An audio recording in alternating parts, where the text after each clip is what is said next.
Jason Angelette, man, welcome, welcome, welcome, welcome. How are you guys doing up there in Covington and Quarantineville? Covington, quarantine everywhere. God have mercy on us. I know.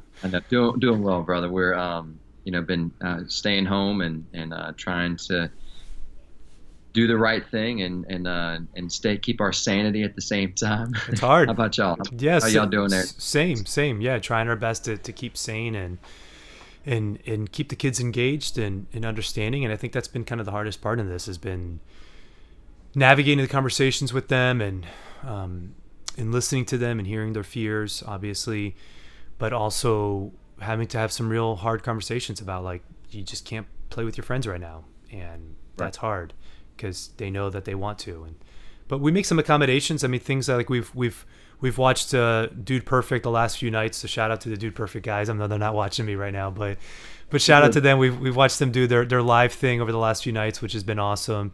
And that's been an ability for them to be able to let go a little bit and they can watch, they can have candy, some of the things that they've sacrificed. We're giving them a little bit of a pass because right now everybody's Lent just went through the roof.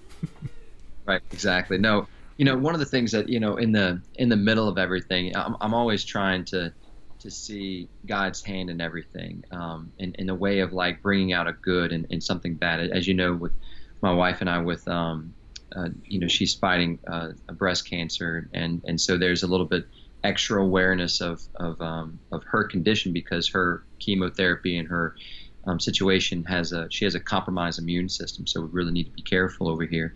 But it's, so there's some riskier, dangerous times I guess we're in right now, come we all always are in a way with our cancer. But I feel like still God is still there. He's still present. And there's some, I think, amazing things that God has, invitations that God is offering in these times of challenge, in this crisis. We've seen some difficulty in our marriage and our children with cancer, but then I've also seen through that challenge, there's a growth. Fulton Sheen, he was talking to couples, and he said, that the difficulties in love are not a roadblock on the path to happiness, but he said rather a ladder that brings us to the height of love itself. So because of, I believe, Right. what Christ did on the cross, he rewrote the book on suffering.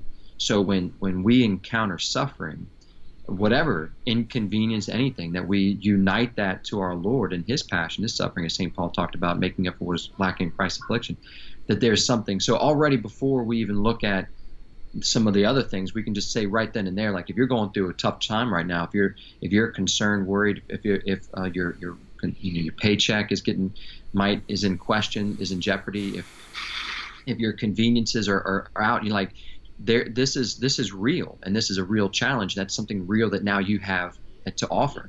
But I would also say that I think in the middle of all of this, we're also seeing a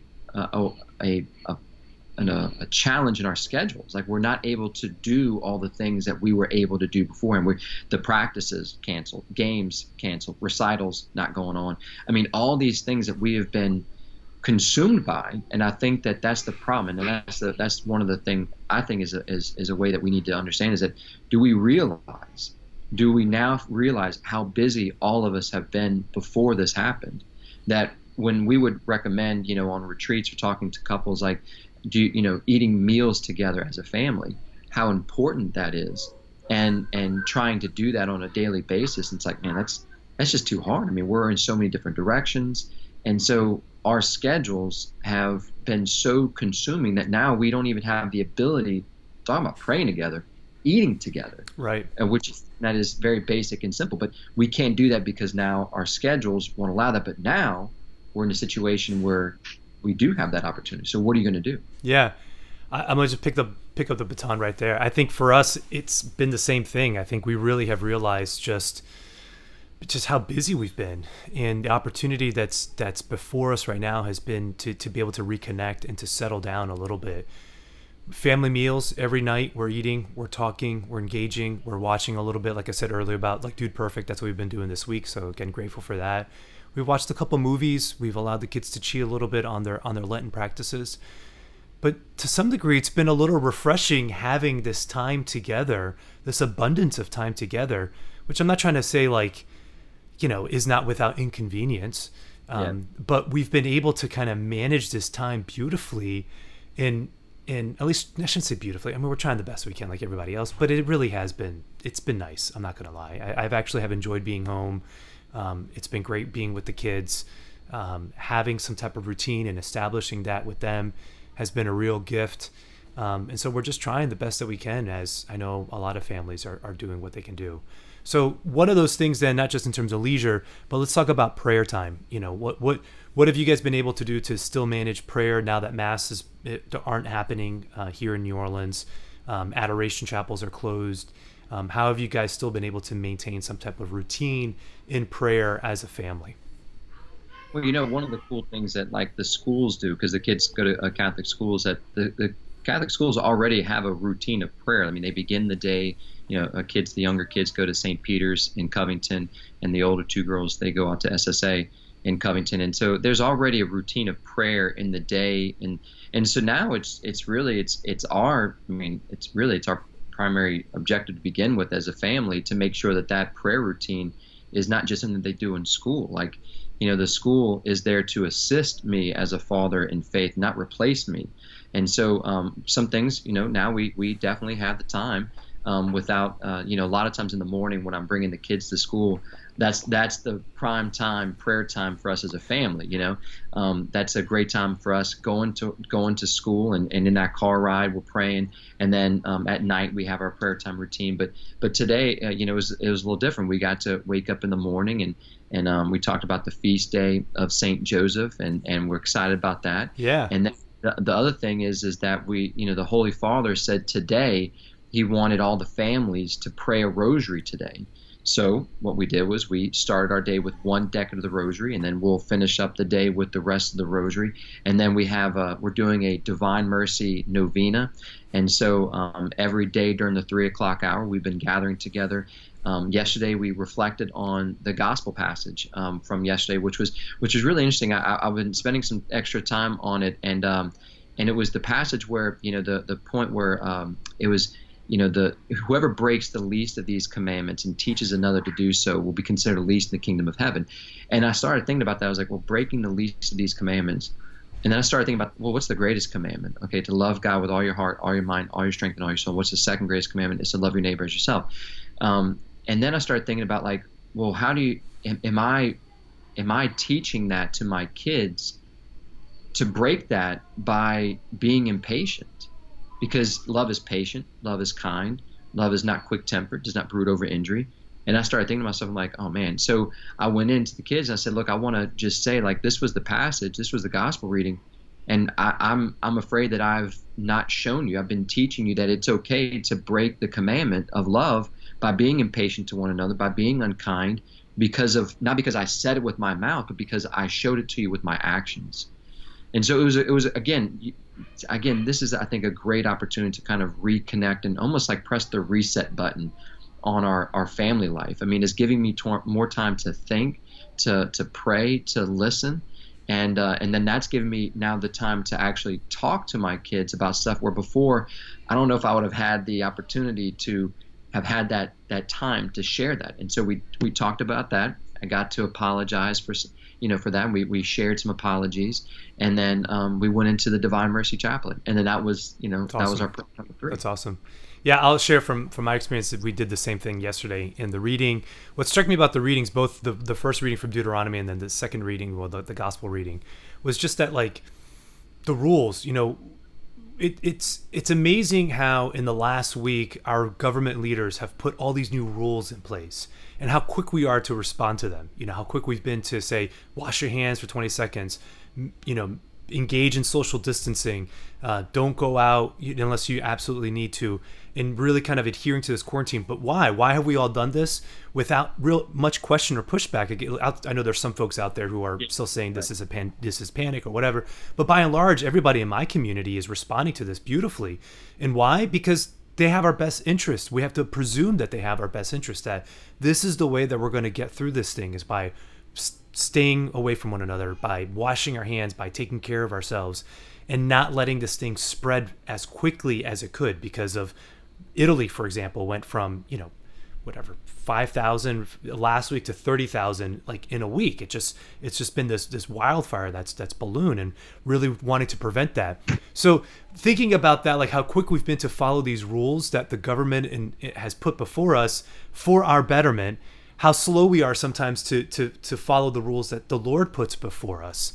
And I don't know why. Is it that we don't trust, or we don't? And this is what I was telling the boys, was like, God puts these things before us, again, for the same reason, because he loves us and because he knows that he wants what's best for us and he wants to help us. And we need to be able to have these things for our greater good, and it's not just there willy-nilly, but they're there for us. And so, again, being able to talk about these things and share this stuff with my family has been one of the great blessings that we've had. Now, I know some of the challenges has been that we're trying to do these Facebook Live things, and I'm trying to do my podcast still, and I know family wants to come in and talk, or there may be noises coming or whatever. But again, the opportunity has been certainly just that. We have more opportunity to really engage and to help and to share in the faith formation of our kids. So one of the other things that comes up in this time then is just media. Right now, we're on Facebook. We're going live. This will be on YouTube later. So if you're watching this later, please subscribe, like the channel, give some shout outs to us on YouTube or on Facebook. We want to receive whatever comments that you have.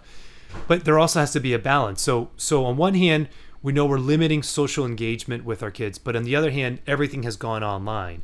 All classwork has gone online. All social engagement has gone online. And so there has to be a little bit of a relaxing, at least we've tried to, a little bit of some of the time. Now, we don't want to say it's a free-for-all, you spend as much time as you want, but we have had to back off a little bit and to say, I recognize you're going to be on the computer doing your schoolwork. I recognize that you're going to be on the computer just trying to interact with friends and stuff. So, in my family, 3 of the 4 are homeschooled. The 4th, Gabriel, the oldest, was homeschooled for a number of years and now is back at home. So the transition's been minimal in that regard. But for you, just kind of have you managed media time with the kids, and then even having all of them now home when you guys have had all your kids in school, how has that adjustment been for you? Well, it's been tough, especially as we're trying to get access into the online classrooms and like getting your usernames and passwords, and then you have not everything all in one spot, and you've got to go to a couple of places to get everything, and then there's additional videos, and do you have the right application that your software is able to watch that said video, and then you don't, and then you have to use this software, and then you buy it, but you don't try not to buy it, but you actually just sign for this free thing, but it's not free, and they charge you anyway, and the credit card company contacts you. It gets kind of crazy. So the point though is that we've had to be more aware of the things that we're doing, I think, now at home. I guess what I was shocked to see that as a culture we don't know how to wash our hands, or at least we think, even me, like my degree is in health promotion, exercise science, my undergrad, right? I didn't do all this before. Did you do all this before? I didn't do all this before. And my hands are dry. My hands are dry like crazy right now. I'm like, can I put lotion on them, or is that going to spread the virus? I don't know. I don't think I'm supposed to. So they're dry again. First world problem. Sorry, but soap that has a lotion quality in it. So that might be the thing that you might. That might be the way to go. I guess it's a good thing. But to realize that, like, maybe we didn't realize just how much we weren't washing our hands properly, and that's kind of a humbling thing. Like, literally someone would say, Jason, show me the proper way of washing my hands. Even with the camera on me, I probably would have gone a little bit longer, but probably still wouldn't have done the thumb and all that. Like, I'm like, I wash my hands. What are you talking about? So the problem is that that's happening, and you've got this idea where we can get away from maybe some of the things that we think we're doing or not doing. So my point is that we really need to keep an eye on how much time that we are on and how much time the kids are on, and because there are negative side effects that happen when we stay so connected, that we need to be able to turn off the television at a certain time. We need to turn in the cell phones at a certain time. We need to be able to do these things. And it's not because I'm trying to be a sponge and rob them all their entertainment pleasures. You are. But we need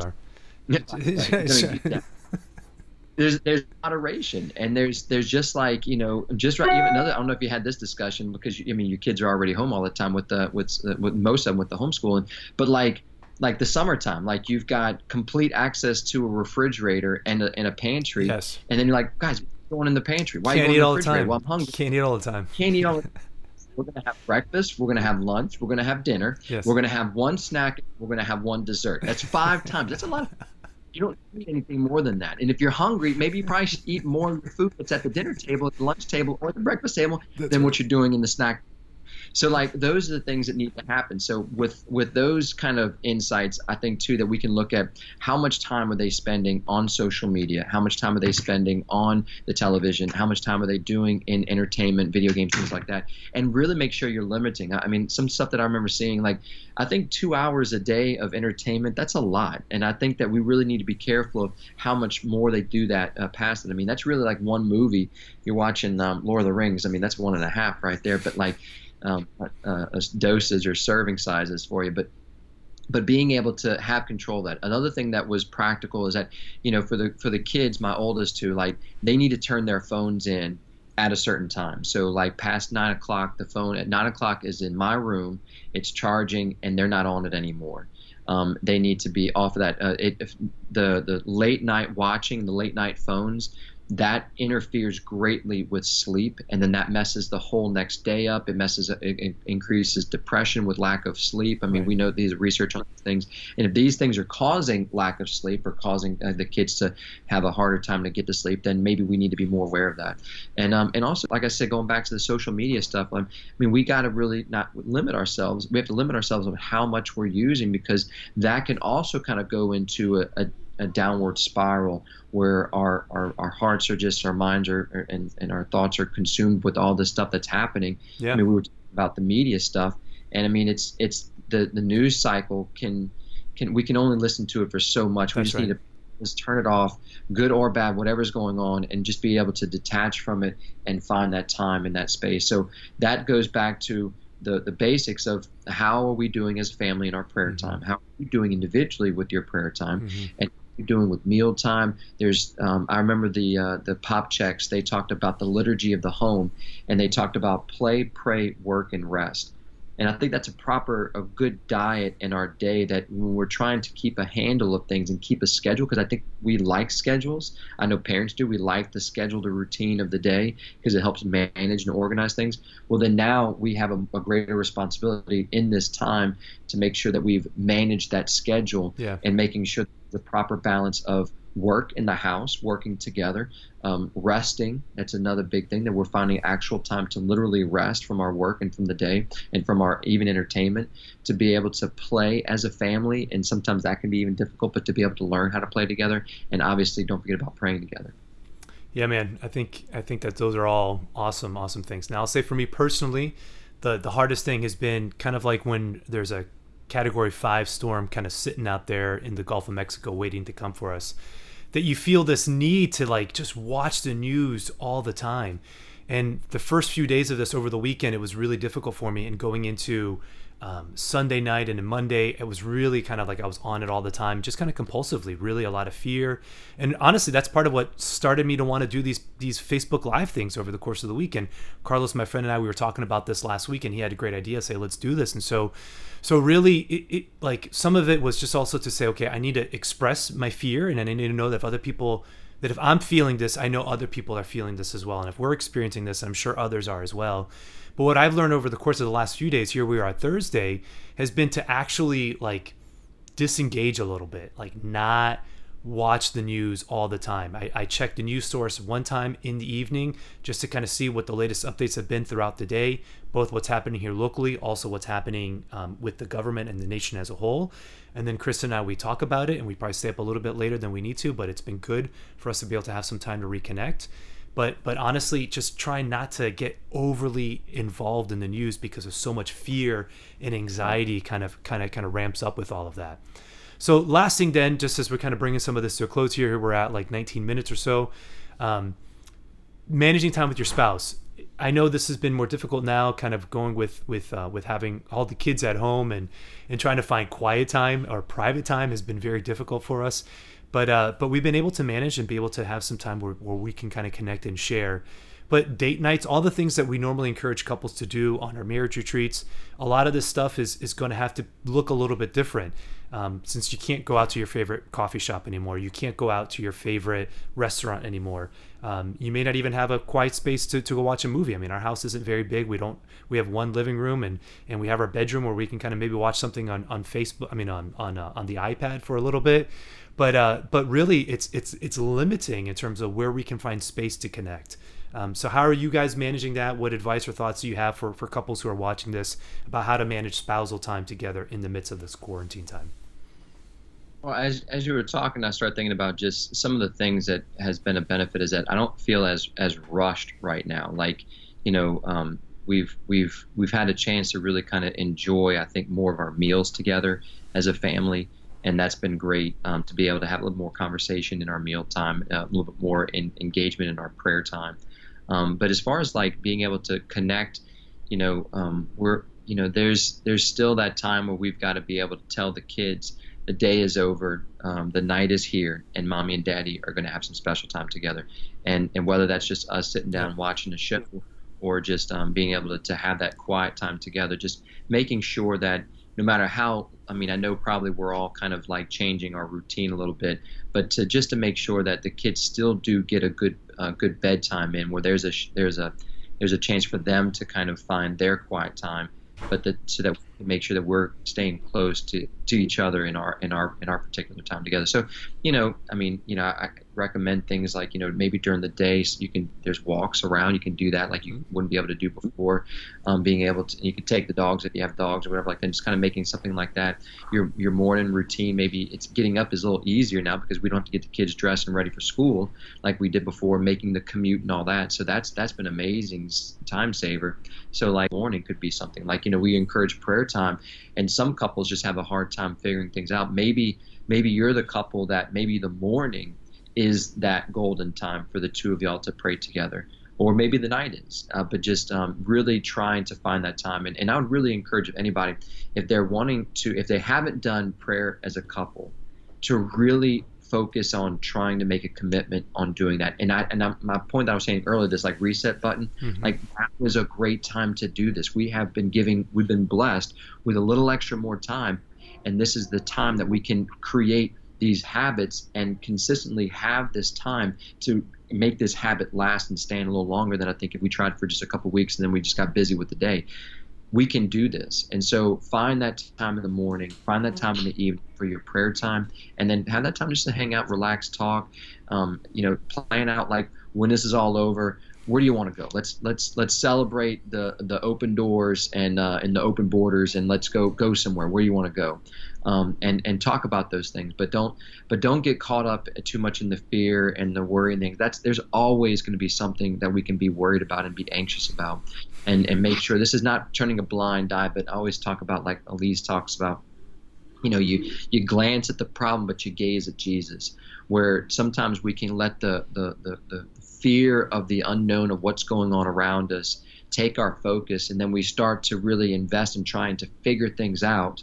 And all the while we've lost our focus on our faith, we lost our focus on our foundation, and we start to sink, we start to fall. So I just really encourage that if anything else right now would be a great opportunity in looking on intimacy in your marriage, is making sure that you really are finding that time to pray together and have that consistent prayer time. It could be as simple as, looking at the gospel reading for the day. You can get the readings from the gospel from the CCB website, or you can get there's a free app called Laudate.